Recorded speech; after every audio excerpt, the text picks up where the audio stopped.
Elantris, volume 2, Rédemption, de Brandon Sanderson. Traduit de l'anglais par Pierre-Paul Durastanti et Alexandra Maillard. Lu par Hervé Grull, Zina Kakoulia et Nicolas Bernot. Raoden s'avança centimètre par centimètre pour risquer un regard à l'angle de la rue. Il aurait dû transpirer. En fait, il ne cessait de s'essuyer le front, et donc de le tartiner de la crasse omniprésente d'Elantris. Genoux tremblants, il se colla à la clôture en bois pourri pour guetter un danger au carrefour. « Soulé, derrière toi !»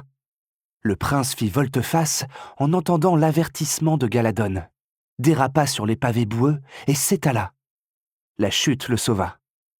Il tâchait de trouver une prise pour se relever quand il sentit un déplacement d'air au-dessus de lui, alors qu'un fou hurlant percutait la barrière, des éclats de bois fusèrent. Il se remit debout tant bien que mal. Son assaillant réagit beaucoup plus vite. Chauve, presque nu, ululant et grondant comme un chien, il acheva de démanteler la barrière. Galadon lui abattit une planche sur la figure, puis profita de son hébétude pour ramasser un pavé et le lui flanquer dans la tempe. Le fou s'effondra pour ne plus se relever. Le Dula se redressa, puis lâcha le pavé. Il gagne en force, Sulé. On dirait qu'il ne ressent plus la souffrance. Raoden hocha la tête et tenta de se calmer. Ils n'ont pas pu capturer un seul nouveau venu depuis des semaines. Le désespoir les gagne, et ils sombrent toujours davantage dans la bestialité. J'ai entendu parler de guerriers qui enragent tant et si bien durant leur combat qu'ils ignorent des blessures mortelles. Le jeune homme s'interrompit.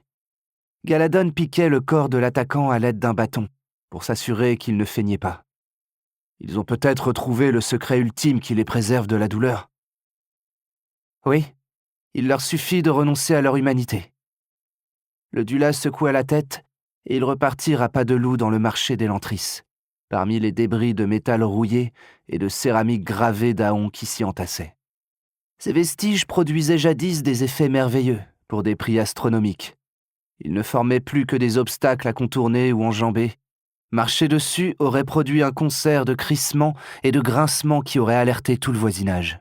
« On aurait dû amener Saoline », murmura Galadon.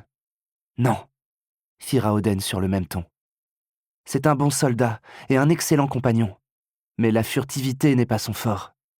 Même moi je l'entends approcher, et il aurait voulu prendre un groupe de garde avec lui. Il refuse de croire que je sais me défendre par mes propres moyens. » Le Dula jeta un regard en direction du fou qu'il avait mis hors d'état de nuire, puis considéra son compagnon d'un air sardonique. « Si tu le dis, Sulé... » Le prince sourit.